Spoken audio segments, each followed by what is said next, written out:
ya side ye, ya west ye, ya l'ouest ye, ya samabele ye, ya mipepe vani na te. Oya mai pe ye. Nyonso. Na zamba ebimi ye. Ebimi na zamba ye. Amen. Oya likolo pe kiti. Ekiti ya samabele pe ebimi. Ebimi. Acclame le roi. Betela mokonzi maboko. C'est comme ça que je danse ngebu ngebu. Puisque je sais en qui j'ai créé. Ce n'est pas Jésus de sept fils de Séba. Moi, il est Seigneur. Alléluia. Amen. Le Jésus-Christ crucifié. Tuna mningano oya yo azandeni. Yo azandeni. Oya azandeni. Oya azandeni. Yo bela moninga ko beta moninga kanga l'église. Oya yo. Paka oya yo azakandenge. L'église ofani na moningo beta. Oya yo azakandenge nini? Wana ba spirit. To spirit. Ya yo azakandenge nini? Nous vivons sur terre. Ya yo azakandenge nini? Mais nous ne sommes pas de ce monde. Tosana mokilo kasoza bata mokilo yote. Amen. Amen. Donc le monde ne me gagnera jamais. Tu vois, il y a un molimo no ya mabe ya ndoki wana ya mokie. Ya mokie. Eko beta. Na kodinata ya mona talon nga. Eko kende mamu mutaka la lokola ba. Acclame. Betela kolo maboko. D'ailleurs, il ne peut pas régner ici, dominer ici. Cette fois, Jésus-Christ est Seigneur. Une. Jésus-Christ est Seigneur. Deux. Jésus-Christ est Seigneur. Trois. Jésus-Christ est Seigneur. Quatre. Jésus-Christ est Seigneur. Cinq. Jésus-Christ est Seigneur. Six. Jésus-Christ est Seigneur. Sept. Jésus-Christ est Seigneur. La main levée. Cette fois, résistance. Une. Résistance. Dis ça bien, c'est un défi. Une. Résistance. Deux. Résistance. Trois. Résistance. Quatre. Résistance. Cinq. Résistance. Six. Résistance. Sept avec les accords. Résistance.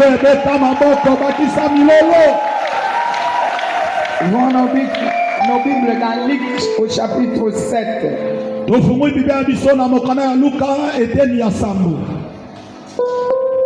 Je disais que ce mois, c'était un mois de visitation.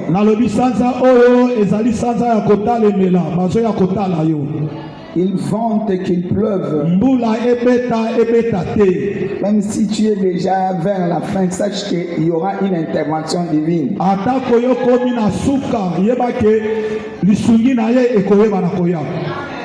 Même si tu trouves que ça ne va plus, je ne sais plus relever la tête. Commence à te dire dans ton intérieur, c'est le moment de Dieu qui commence. Je lirai à partir du 11e verset. Les jours suivants, Jésus alla dans une ville appelée Naïn. Ses disciples et une grande foule faisaient route avec lui. Lorsqu'il fut près de la porte de la ville, voici on portait en terre un mort. Il dit, jeune homme, je te l'ai dit, lève-toi. Et le mort s'assit et s'est mis à parler. Jésus le rendit à sa mère. Tous furent saisis de crainte et ils glorifiaient Dieu disant, un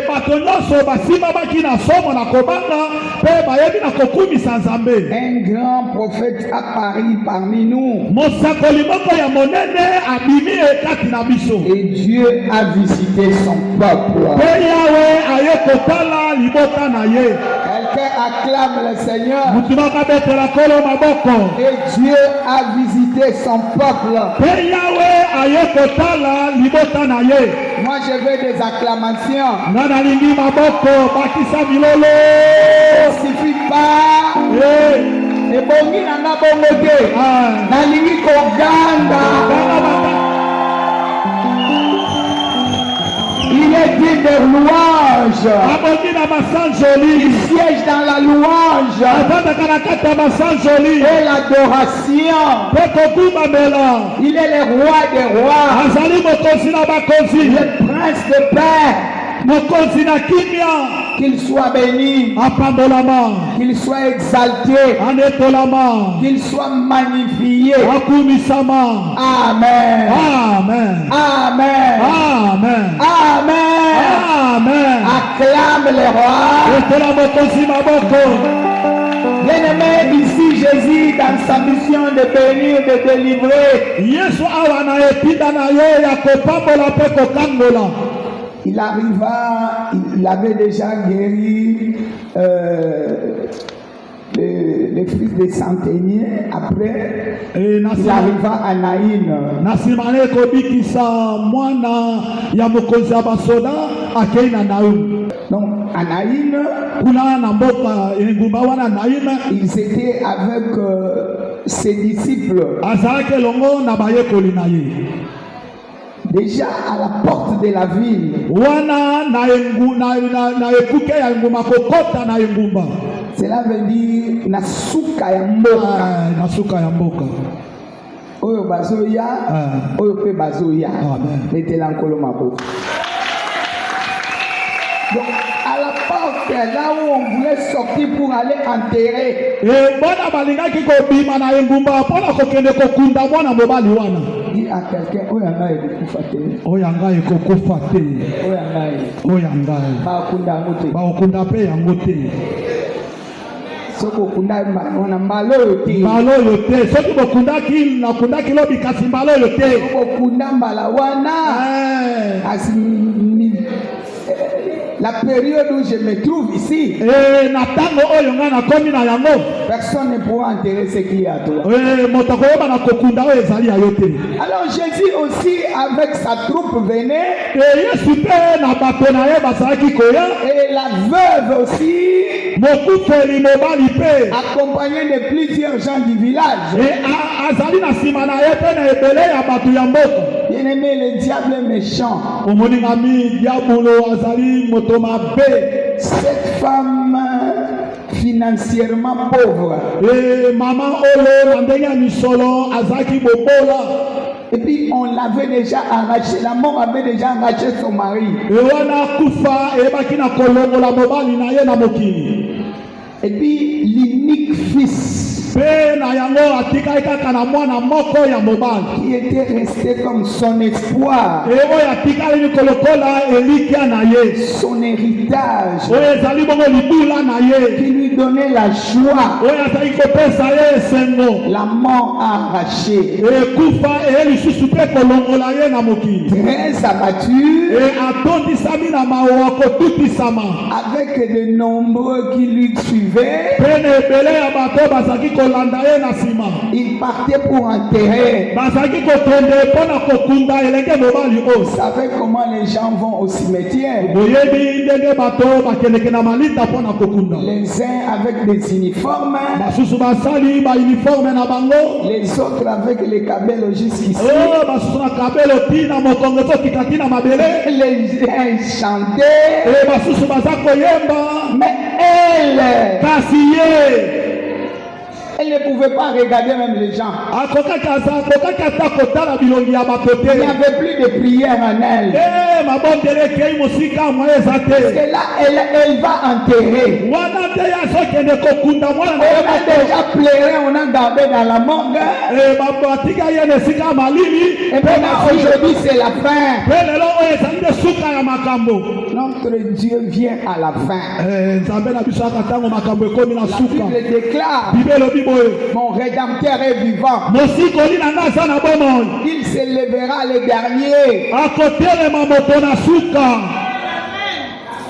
Lorsque les gens disent que c'est fini, Tango batoboso basolo bakesili pona ye. lui les regarde. Yazota la bango. Il dit sa destinée est entre mes mains. Lobi na ye sana maboko nanga. Sa destinée n'est pas entre vos mains. Lobi na ye sana maboko na binote. Même s'il est resté seulement les os, seulement les os. E atako atika kaka mikuwa. Même s'il y a la peste partout, Atako pese kangi esoto mobimba. il ne reste que la voix. Etika kaka mongongo bato basoyoka. Ce n'est pas encore la mort. Yango sana no kufa te. Je parle à quelqu'un. Basolo bela motu moko. Même si tu n'es resté nul, Atako yo tikali pamba. ce n'est pas la fin. Ezali suka Il y te. a quelqu'un, ce n'est pas encore la fin. Loba na motu moko suka ekomi nano Ce te. n'est pas encore la fin. Ezali nano suka Ne te. pense pas que je suis arrivé à la fin. Omona te ke nga nakomi na suka. Ce n'est pas encore la fin. Yango ezali nano suka ya makambo C'est te. le commencement de mon témoignage. Ezali nde ebandeli ya litatoli na nga. C'est le commencement de ton histoire. Ezali nde ebandeli na lisolo na yo. Alléluia. Amen. Les pensées de Dieu ne sont pas nos pensées.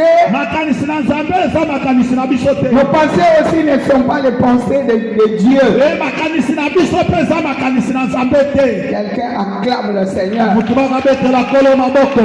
Cher Saint-Esprit, allons-y. O molingami mosatu tokei na Je mosala. bénis le ciel ouvert. Napamboli oyo ezala Je bénis kofungwama. l'œuvre des anges. Napamboli misala na J'amène bangelu. toute pensée captive à l'obéissance du Christ. E namemi mabanzo makanisi nyonso na se na bokonzi ya yesu kristo. Amène-nous dans la révélation. mema biso na Pour emoniseli. la gloire de ton nom. mpo na lokumu na nkombo na Au yo. nom puissant de Jésus. Na nkombo na nguya na yesu. Avec les amis, nous acclamons le roi et nous disons Amen. elongo na baninga tozobeta maboko mpe tozoloba amen. Je disais que la fin qu'on te montre par l'ennemi. e naye koloba na yo suka oyo banguna bazolakisa yo kosuki Non, c'est pas encore la fin. te eza nano suka te. Nitala bien le mangana comme na suka. mirai nakomi na suka te. Suka mbo lo bapwani pone lamba. Suka mbo tuna na mnyo. Yo suka yango mpo na nini? yo frère. mpo nazobelaka mai ya lobo. Pona lipa. mpo nazobelaka mai ya lobo obinanga nakomi na Yo suka. lo bela na suka pwani. oyo olobaka suka Pona sapato. mpo na sapato. En un jour, j'ai dit, na mokolo moko je peux basculer dans l'abondance. nayebi na kotondisama na boswi. En un jour, dans une seconde, na seconde moko ta situation peut changer. makambo na yo bombo na yo mpe koki Tu kobongona. es venu ici en pleurant. yo ye awa na kati ya kolelalela. Peut-être lorsque tu rentreras, mbala mosu ntango yo kobima awa. ou bien je prophétise déjà.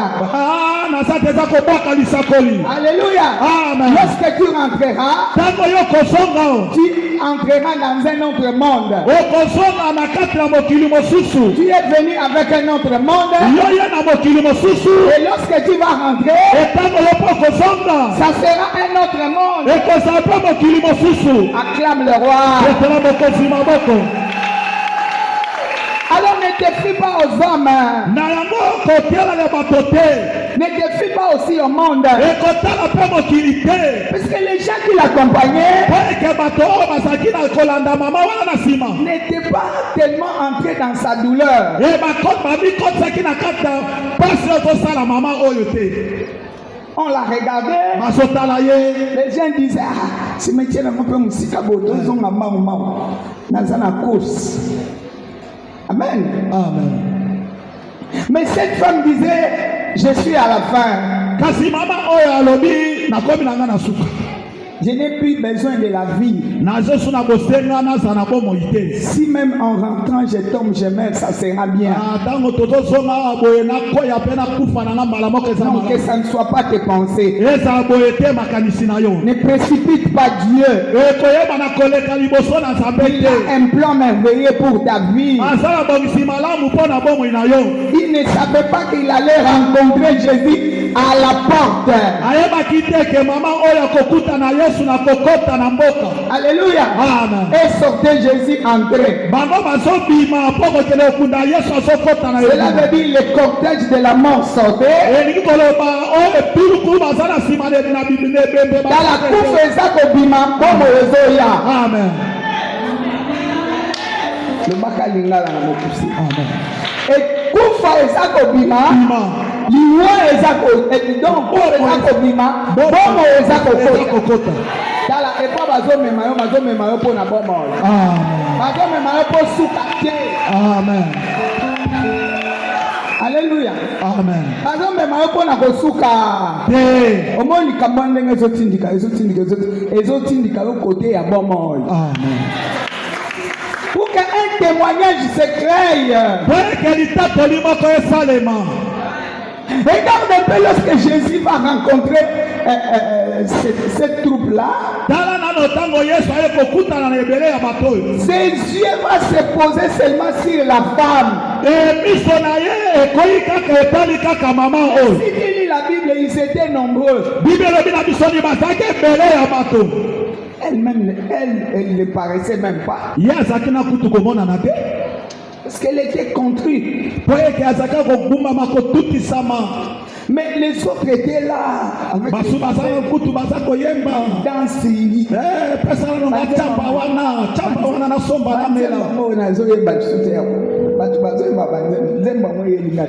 Amen. Amen.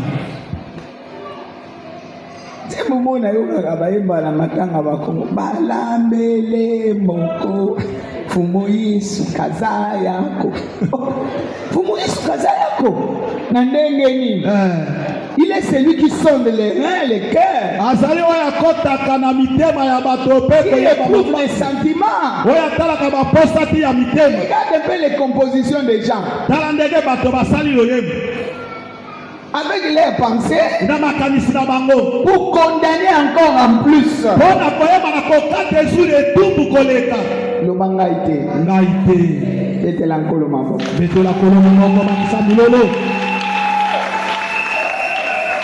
Alors les deux groupes vont se rencontrer.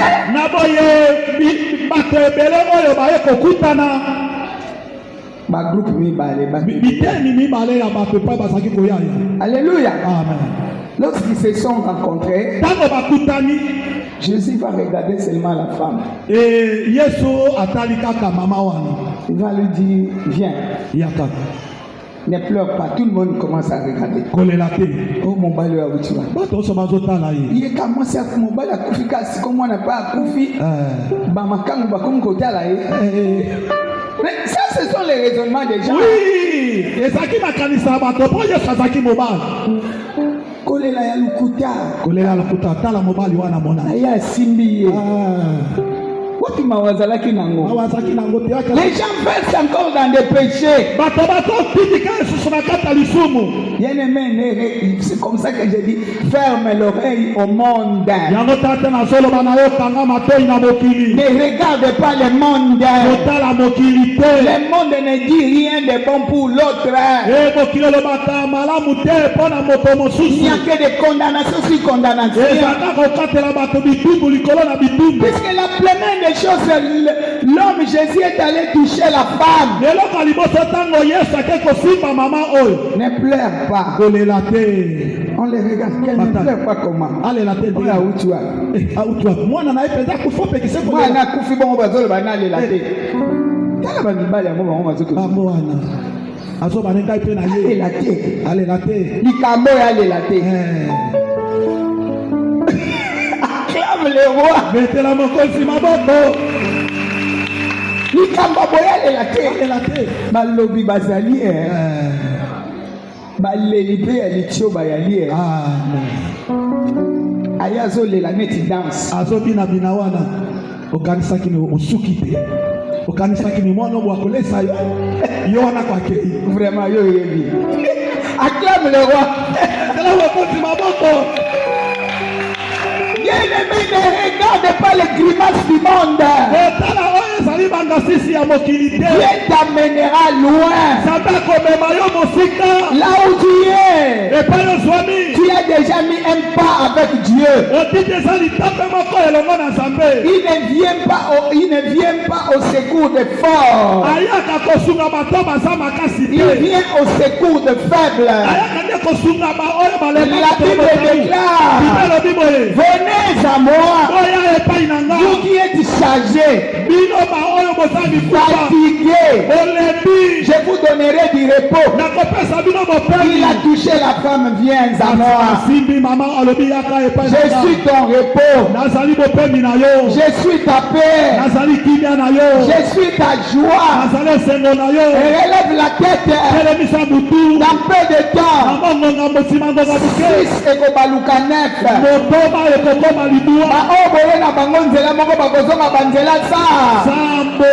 Acclame le roi. Elle ne pensait pas, elle ne connaissait pas les pensées de Jésus. Lorsque la femme était déjà élevée, il va maintenant toucher le cercueil. Dans ce temps-là, en Israël, il n'y avait même pas de cercueil, c'est une civière. Si tu regardes cela dans la Bible hébreu, grec, tu vas voir. Civière. Pour amener, c'est comme on avait enterré Jésus. C'est pas dans un cercueil. On a mis seulement le linceul pour mettre dans un trou. Va toucher la civière. Donc il a tout d'abord épargné la femme. Maintenant il dit je vais m'occuper de ton problème. J'aime Jésus. J'aime Jésus. Lorsqu'il nous prend, il nous laisse pas comme ça. Il nous met à côté. Il s'occupe maintenant de nos problèmes. Il est allé toucher les problèmes. Où est le problème qui réunit les gens ici? Où est le problème qui réunit les gens pour insulter, calomnier, faire des réunions?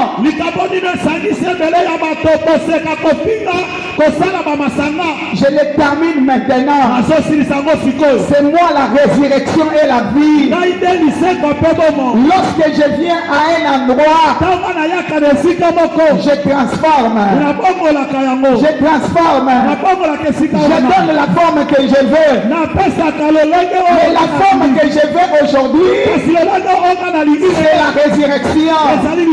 La forme que je veux aujourd'hui, c'est ta guérison. La forme que je veux aujourd'hui, c'est le relèvement.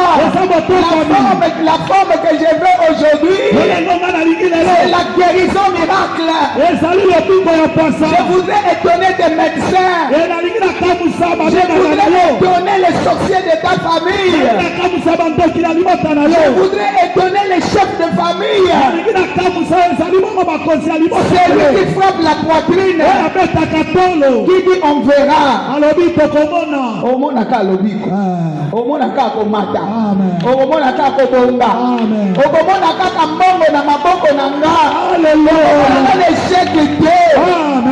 Regarde quelqu'un dit le monde a un échec.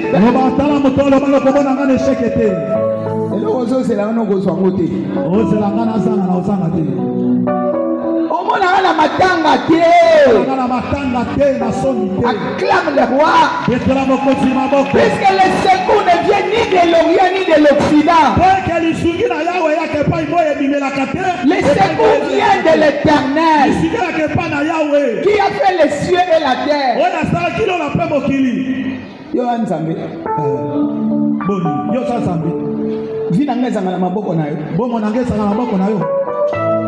J'ai vu entre tes mains. Moi je suis à la droite du Père. Au-dessus de toute domination. Au-dessus de toute autorité. Au-dessus de toute principauté. Mais je traverse la vallée de l'ombre de la mort. Je traverse.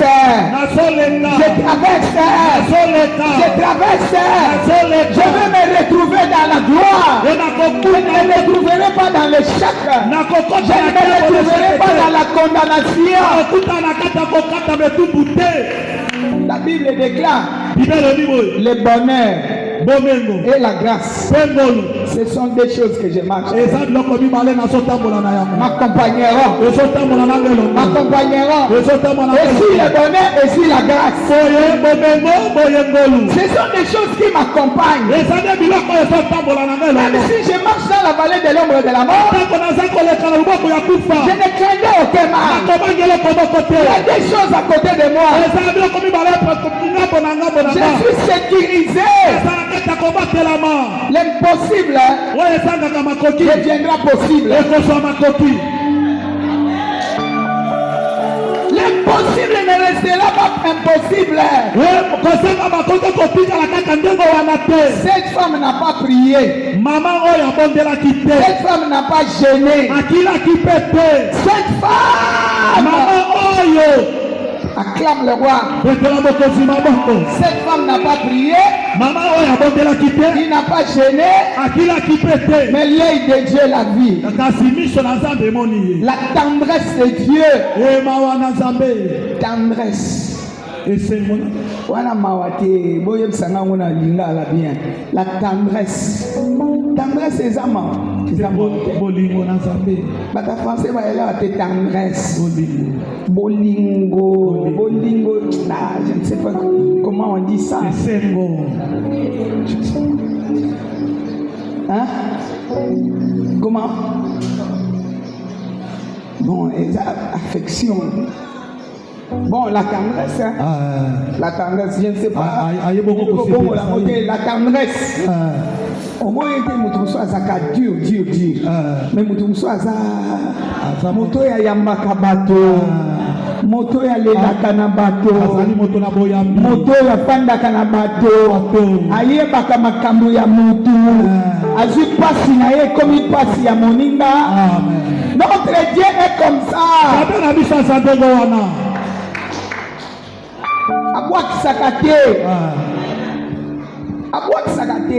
Amen. Ce sont les gens qui pensent que Dieu va te rejeter.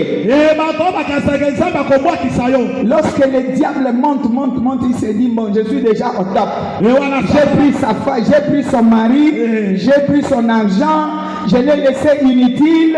Sans quoi, maintenant je suis au top. Le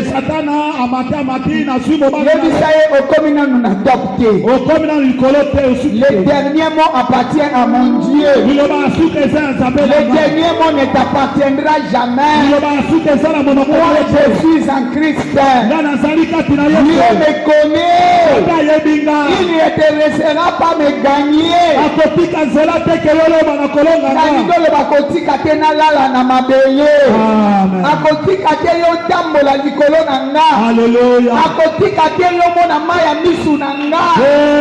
Quelqu'un acclame le Seigneur. Et qui pense qu'ils verront des larmes.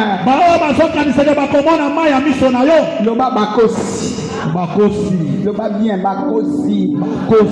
Et là on va quand yo kozwa te yo kozwango. Amen. Ozwango pe na pete. Amen. Eza te ko le kana ba vitrine ozo sasa. Et koyela yo. Amen. Nazana nzambe oyo abengaka biloko eyaka esika nga nazali. Amen. Pambola mama. Nana nzambe abengaka biloko. Amen. C'est le ciel qui a vu. Le ciel a dit maintenant je vais les rassembler. Qu'ils soient nombreux. Pour que je fasse un miracle en leur présence. Que je change la situation en leur présence.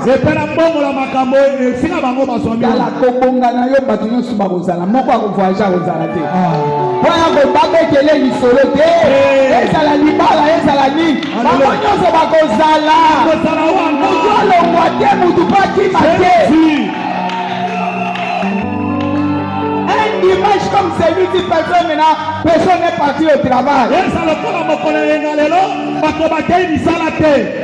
Ils Ils sont là en train de regarder. Ils voient comment la mort change à la vie. L'échec change en réussite. La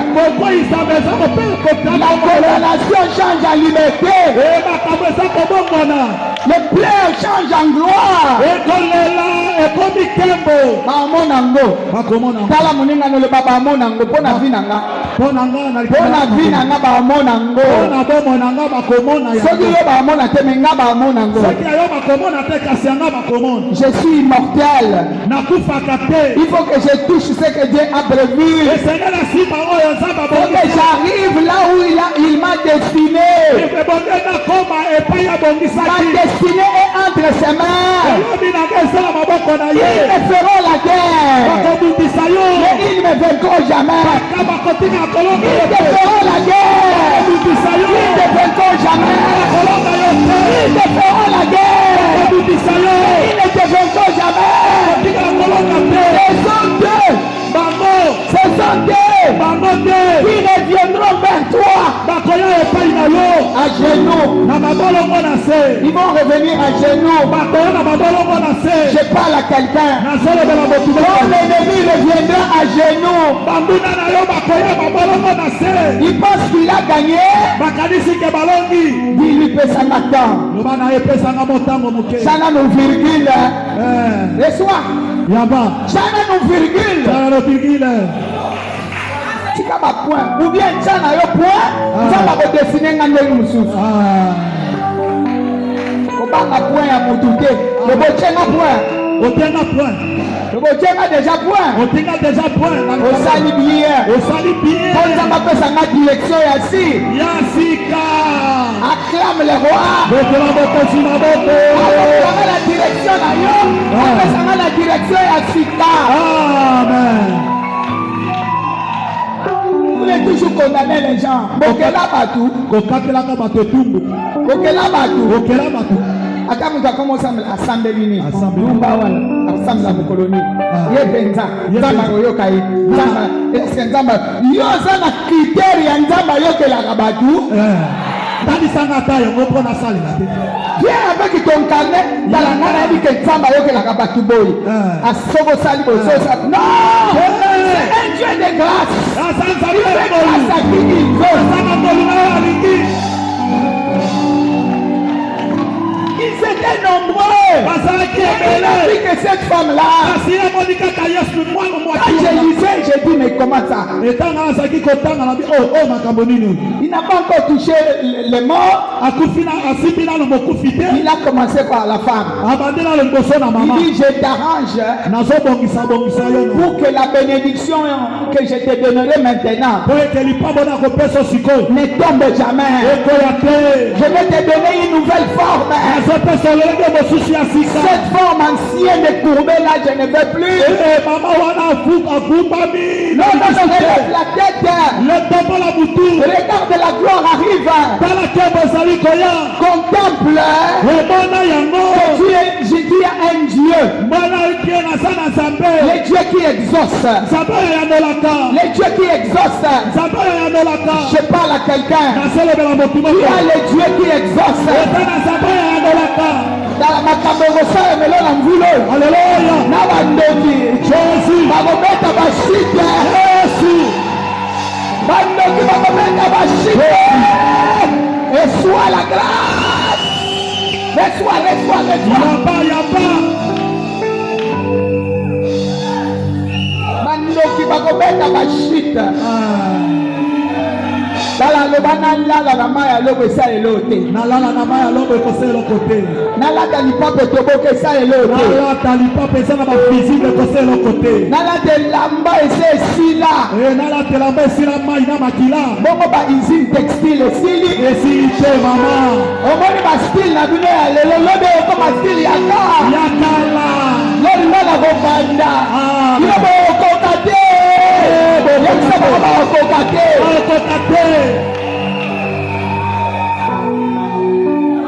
Quand tu vas commencer, tu commences.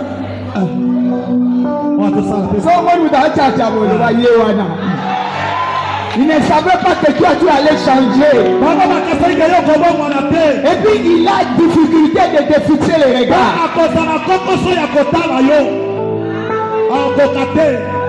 So okuta nana misitala koseka lukuta. Boni nanga peso moti. Wana atulo boko atipene na miso. Soki ngai na kosa na yete. Berger sanga. Ezotala ngate point. Yo tala ngate ngi. Sasa. Allo, ozotala ngate point. Ezangati. Ezangati. Message c'est que l'équipe. Eleki. Omoni ngane na komi. Alléluia. Amen. Acclame le roi. Betela mokozi maboko. Acclame le roi. Betela mokozi maboko. Le cortège de Jésus. Le cortège de Jésus a changé les données par une simple parole. Alléluia. Amen. Il a seulement dit, jeune homme, lève-toi. C'est pas qu'il a demandé, famille est venue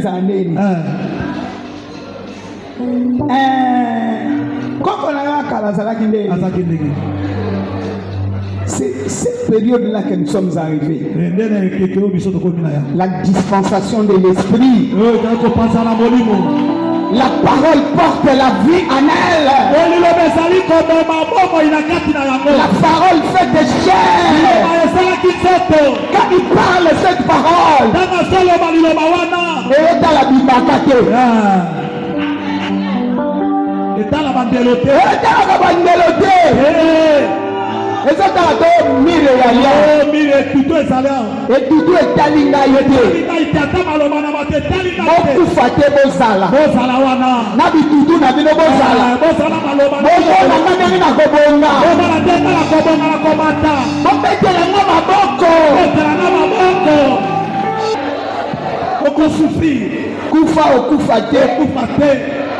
okangi miso mona kufa na mona te leo kofungola miso kutinga na zo rule eli omona loko te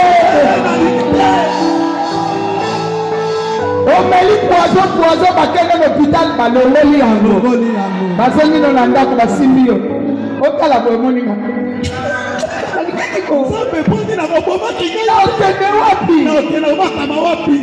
ebele bakozanga esika kokende.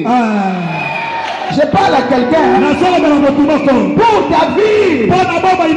Plusieurs vont chercher, je vais vivre où? Même s'il est allé vivre en Europe, il entendra que tu es là, que tu montes, que les choses avancent, que tu as acheté des maisons, tu t'es marié, il y a des enfants. La peste m'a passé à la batterie.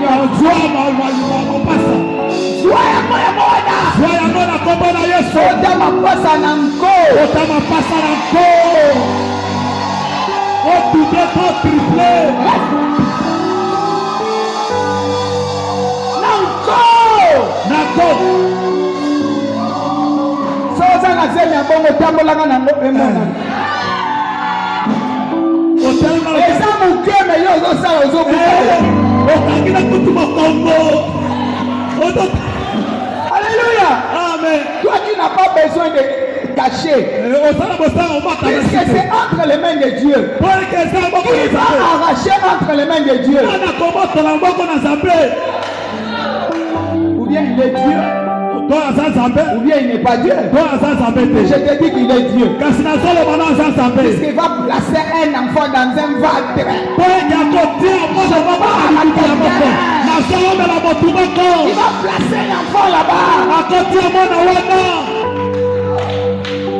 Les gens vont entendre Akobota Madame Akobota. Et Bele Bayali Awa Akobota Aboti. Aboti. Kasi yeyo. Yeyo. Aboti pe malamo. Mona pe abimi. Mona pe sana bobo. Wala bimi. Balina wala ngolaye. Ala jamotema. Abana wana.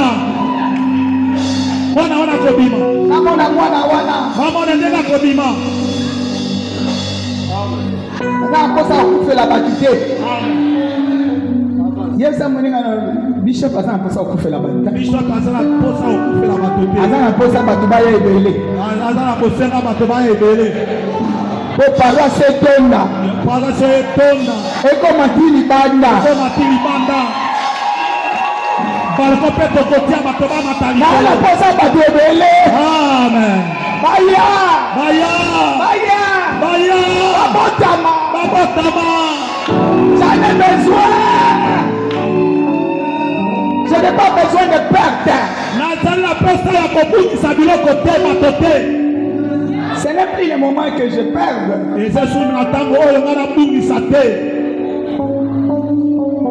C'était ce temps-là. L'autre fois, Dieu avait permis. Mais ce n'est plus ce moment ici. Tu es dans la lumière. Les œuvres de la lumière doivent produire les fruits.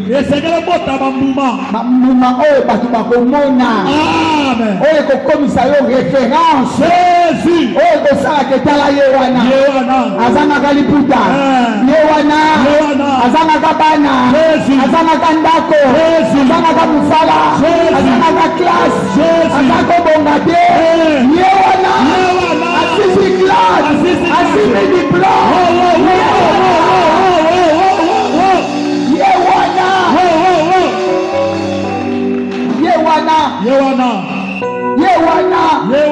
Asala mikanda kenda yete malo yewana kana nchilia yewana soma tana pepo Angola te na Brazzaville na Cameroun te kakawa matela kaba zaba ange te mama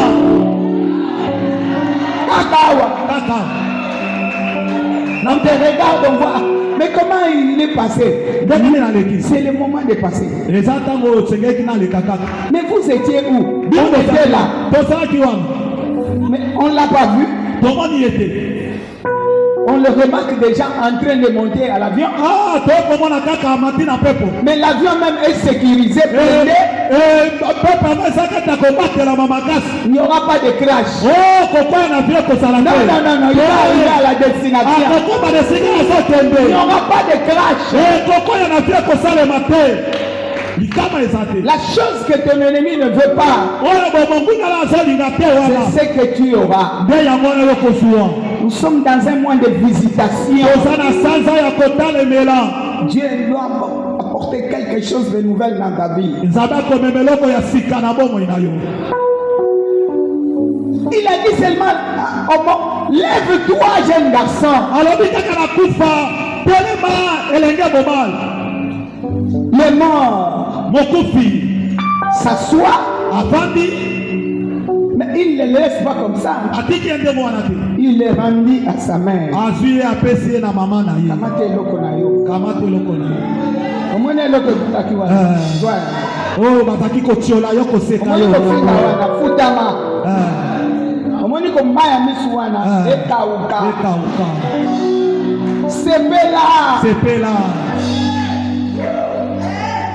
Je fais les miracles à cause de ceux-là qui me regardent.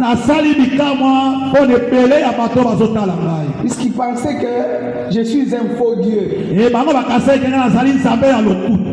Non, tu es dans le véritable. Tu es dans le véritable.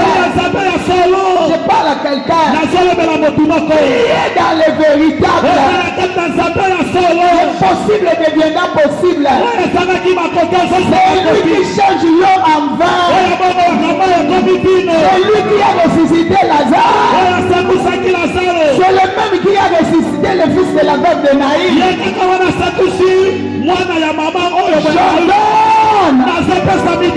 Qui était mort en croix, ressuscite maintenant. Et c'est là. Tout projet qui n'avançait pas, et ce projet avance. Tout ce qui était bloqué soit débloqué au nom puissant de Jésus. Alléluia.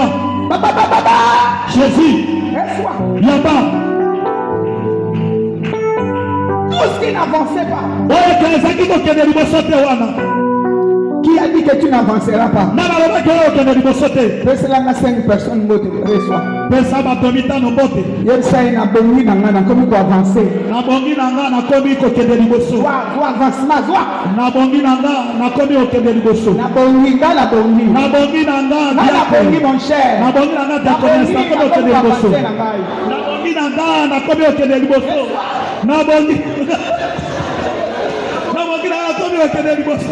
bongi nanga.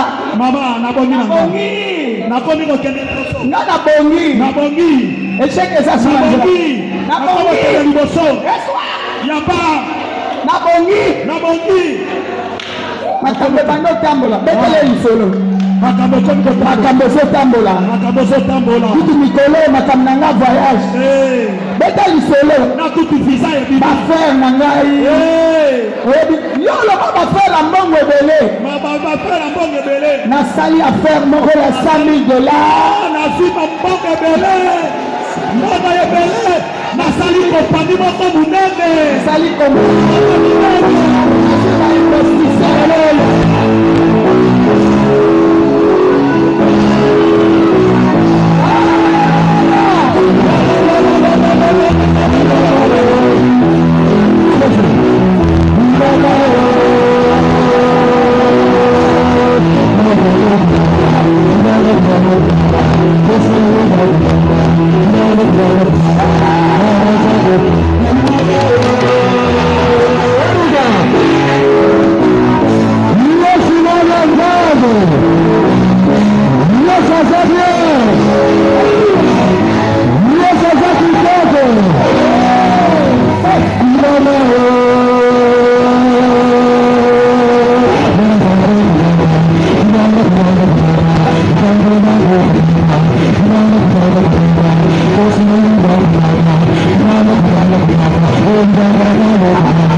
Pose la question à ton ami, si Dieu est pour moi, qui sera contre moi?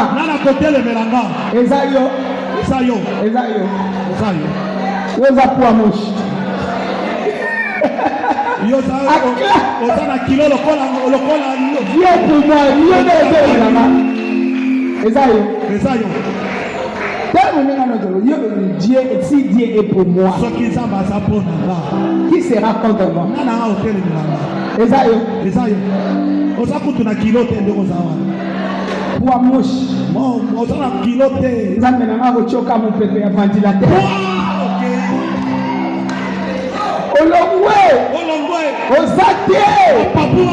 La victoire est dans ton cas. C'est moi. Dieu va te visiter. Dieu va te visiter. Dieu va te visiter. Je parle à quelqu'un. Dieu va te visiter. Recevez la visitation. Recevez la visitation. Recevez la visitation. Reçois. Acclame le roi. C'est le temps de visitation. Cette femme n'a pas invité Jésus. Elle n'était pas à la montagne. Je ne sais pas si elle nous zizi là. Je ne sais pas. Elle n'était pas là-bas. Elle partait enterrer. On l'intercepte, on n'enterre pas. On n'enterre pas et puis je restaure. On n'enterre pas, je rétablis. On n'enterre pas seulement la chose là. Je mets la vie dedans. Ok, changer la terre. Kake loko wana. Kake siko zawana. Bomo yoko takaka wana. Maman va changer Zate. Reçois la grâce. Reçois. Famba o changer ça o changer pour l'année. Ah eloko wana. On va me reba na sanza mene. On a changé ka wana. Kako ina. Yesamina na olongwa kachoti. Kolongwa te. Na kolongwa na kachoti. Kolongwa na wate ifo bomo na nzambe na nga. Na kolongwa pe libale ote. Na kolongwa pe te libale oyo. Wa libala te na kolongwa pe na kachete. Lobande na bala place na keko bale. Mais yo loba na longa pona yo. Na longa pona yo. Na longa pona yo. Yo le kinzambe na nga. O le kinzambe na nga. Je suis, je reste. Fanda bien, chabo. Fanda malamu na kiti wana. Kala nde nga na sofani. Na vandi na vandi. Kiti yo pe simba mina. Pikola na tala yo. Pikola na nga na kiti yo. C'est comme mon cœur a sonné. Acclame le roi. Et la moko simba bako. Da ennemi na yo basamwe. Kwa bako yoya. Kala nde na koma. Bételo quoi. Pendant la coma. Alléluia. C'est un autre moi. C'est un autre moi. Dans une autre dimension. Dans la dimension de visitation. Dieu vient avec tous ses garde-fous pour te restaurer, te rétablir, te relever, te consoler et te redonner la joie. La chose qui était perdue, il te les donnera.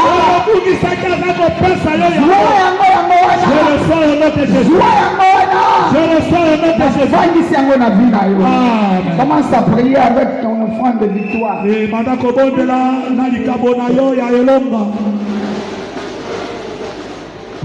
Prie.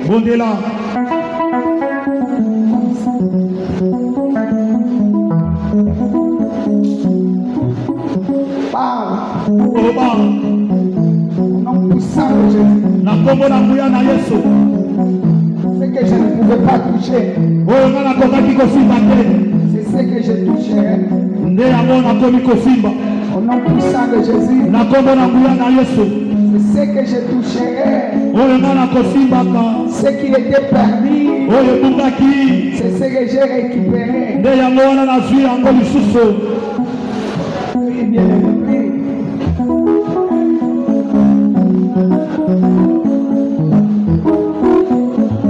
La victoire est dans mon camp.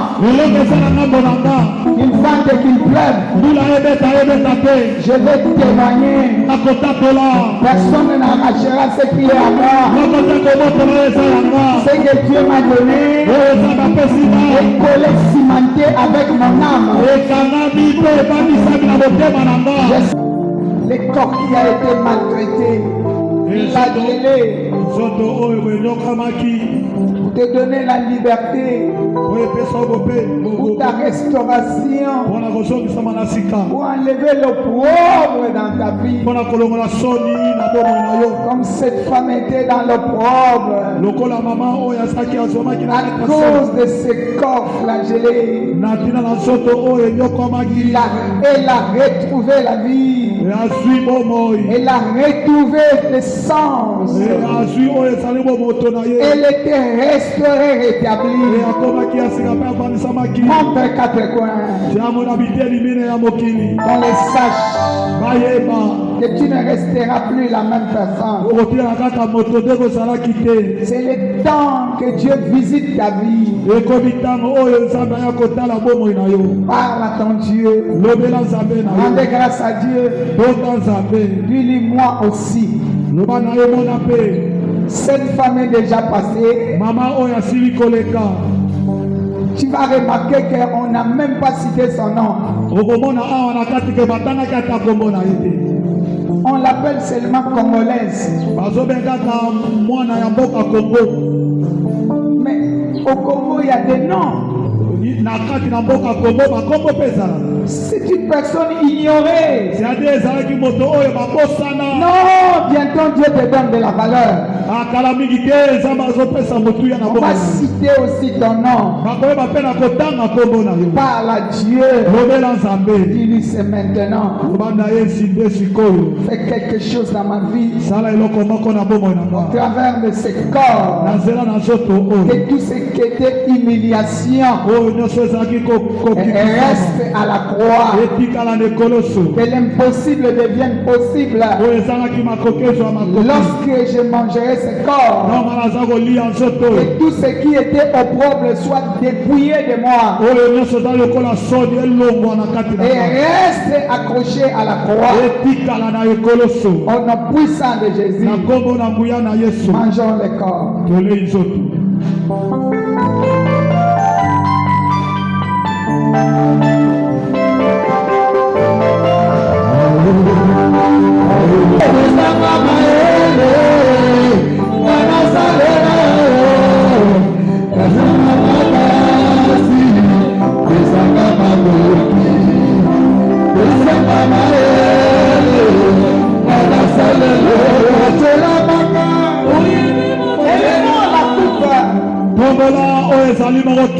C'est la coupe de bénédiction.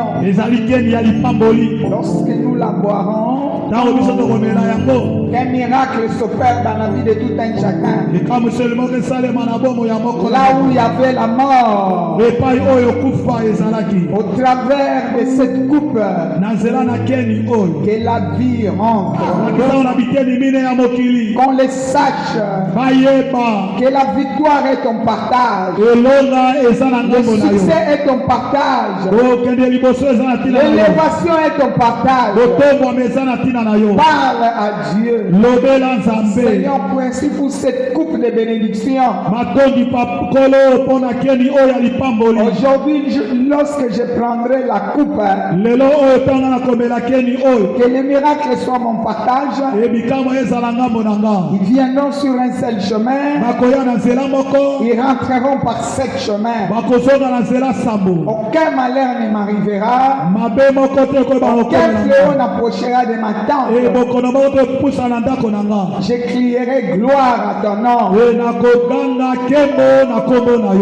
Prenons la coupe.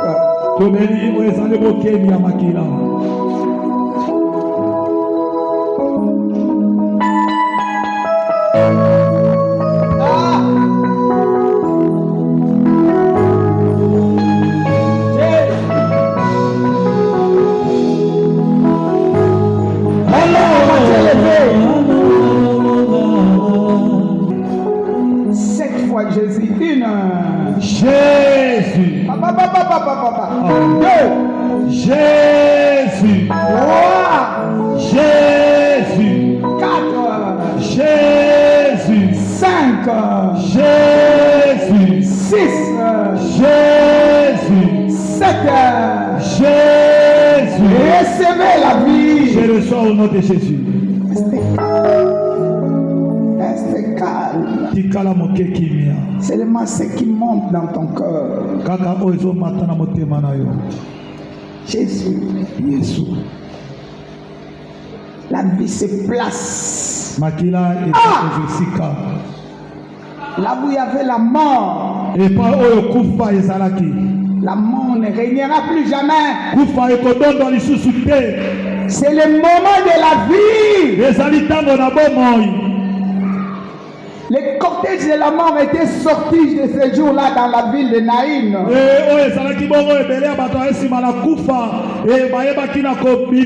C'est le cortège de la vie qui est rentré et qui a dominé, régné.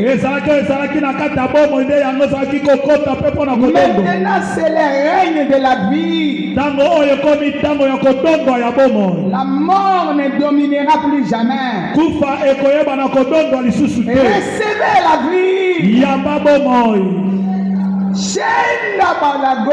Alléluia. Tout endroit bisika nyonso où c'était ténèbres, oyo ezalaki molili que la lumière entre, pole ekota que la vie entre, pole moto que le ekota miracle entre, bikamwa ekota que tu vives cette bénédiction. oyebana kobika lipamboli Et wana recevez cela. je reçois au nom de Jésus J'installe dans ta vie. natiango na bomoi na yo Commence à bénir Dieu. banda kopambola nzambe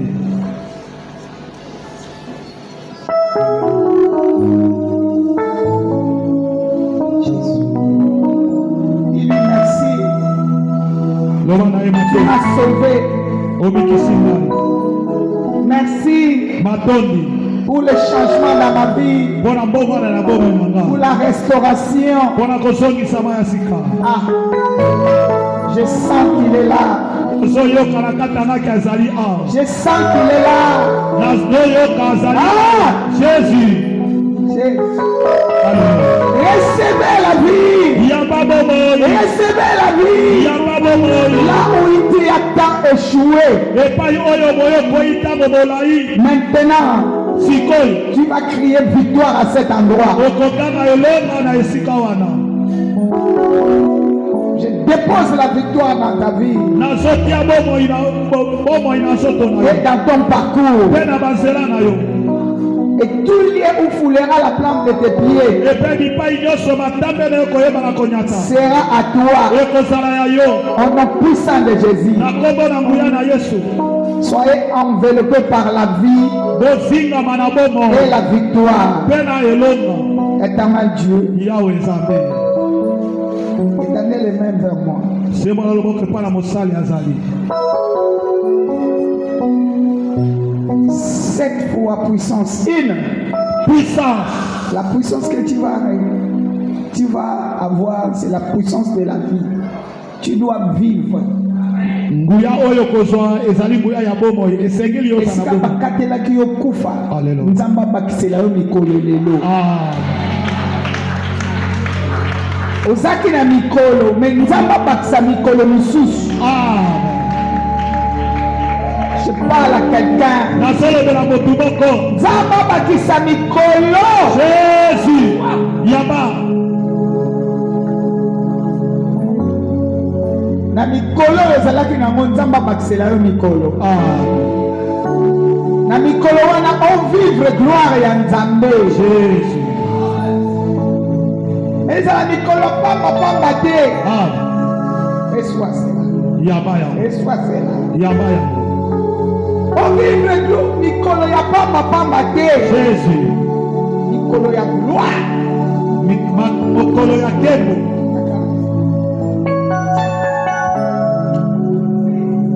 nazobuka yango nazobuka natimo moi kati na yo N'oublie jamais la mort. yotina na N'oublie kosalema jamais l'échec. N'oublie okoyisama jamais la te condamnation. okata metubu te Reçois. yaba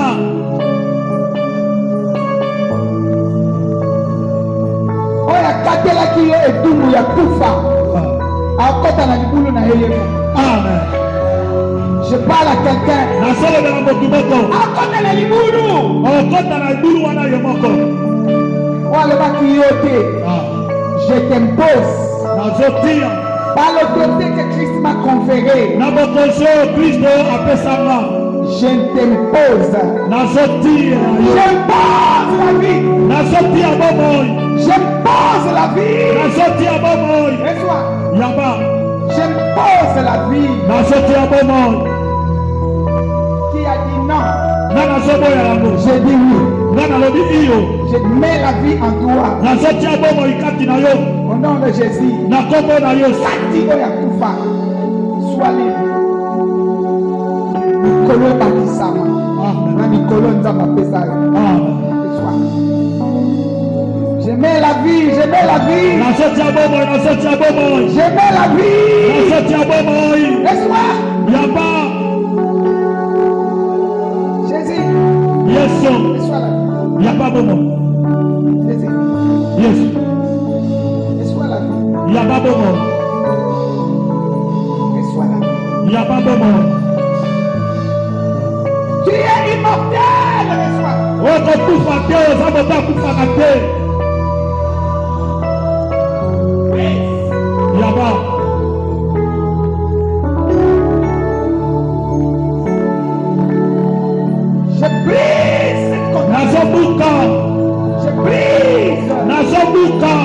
jamais. Reçois.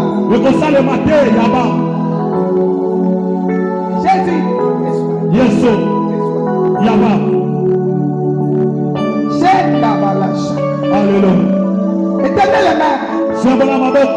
Que ça soit des projets. Et ça le tika dossier Koufa. Alléluia. Fais ce cas bon.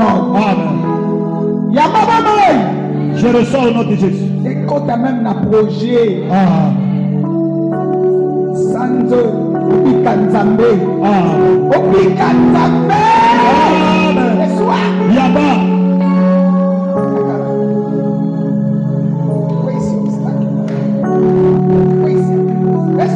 Yaba. Bika bola mwanzabo. Bika bola mwanzabo. Jésus. Yaba. Bika bola mwanzambe.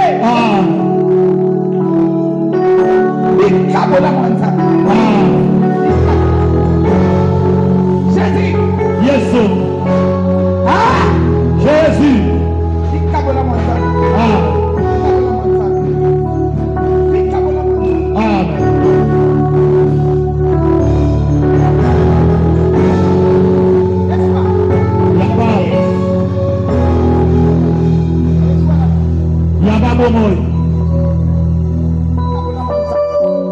Alléluia.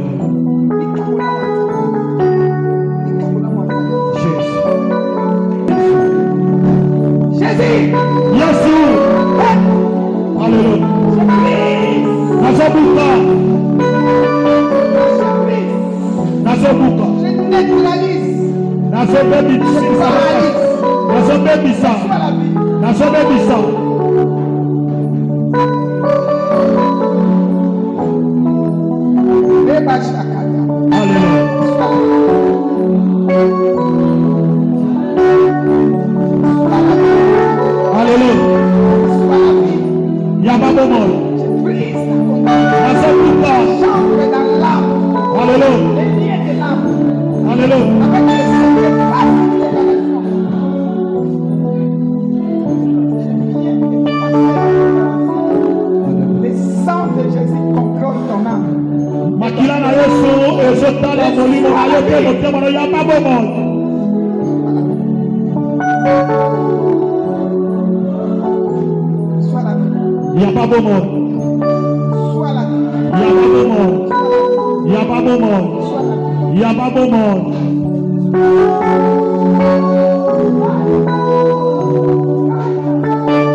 Gagne là où tout le monde n'a pas gagné. Là où tout le monde n'a pas gagné.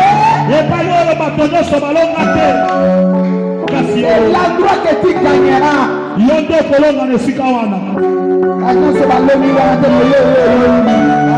Et soit.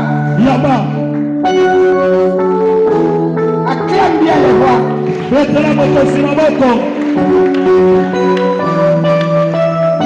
Soyons debout. Nous sommes à la fin. 5 fois plus que vainqueur. 1. Plus que vainqueur. 2. Plus que vainqueur. 3. Plus que vainqueur. 4. Plus que vainqueur. 5. Plus que vainqueur. 6. Plus que vainqueur. 7. Plus vainqueur. Recevez la victoire. Je reçois au nom de Jésus. Je bénis aussi ceux-là qui nous suivent sur le net. Recevez la vie. Là où il y avait la mort. Et la vie entre. Que l'échec tombe. Les chaînes tombent. Les coutumes tombent. Sauf la vie triomphe. Au nom puissant de Jésus, vous êtes de plus vainqueurs. Ensemble avec les autres, résistance 1, résistance, 2, résistance, 3, résistance, 4, résistance, 5, résistance, 6, résistance, 7. Résistance. J'installe dans la vie de tout un chacun. Et soyez enveloppés par le feu et le sang. C'est lui qui osera emportera sa peine. Il tombe à ton côté, il tombe à ta droite, il ne sera jamais atteint. Désormais tu marcheras derrière la croix. La croix te précédera partout. Et tout lieu où foulera la plante de tes pieds te sera donné. Il y a une étoile qui ne s'éteint jamais. Ozana monzoto ekufaka te. Ekotikala kongala libela na libela. Monzoto na yo ekokufa te. Je parle aussi sur ceux-là qui sont sur le net. C'est une prophétie. Votre étoile ne s'éteindra jamais. Personne ne touchera votre étoile. Tel que ça a commencé à briller aujourd'hui, ça va aller jusqu'à l'accomplissement des promesses de Dieu. Et recevez cela. J'installe dans ta vie au nom puissant de Jésus. 3 fois Amen. Amen, amen et amen. Je proclame. Allez gagner. Allez toucher. Que l'amour du Père, la grâce du Fils, communion de l'Esprit continue à nous assister. Respectons les programmes de la semaine pour bien garder notre bénédiction. Ne rentrons pas dans la distraction. Nous avons le mercredi miracle. Nous avons l'intercession le jeudi. Nous avons le vendredi des mamans. Nous avons les jeûnes le samedi. Et chaque matin en Saint-Lieu, prière matinale. Dieu nous bénisse. 3 fois Amen. Amen, amen et amen. Que l'amour du Père, la grâce du Fils, communion de l'Esprit assiste ceux-là qui sont sur les net. Pour la gloire de Jésus. Amen. Amen. Bon dimanche.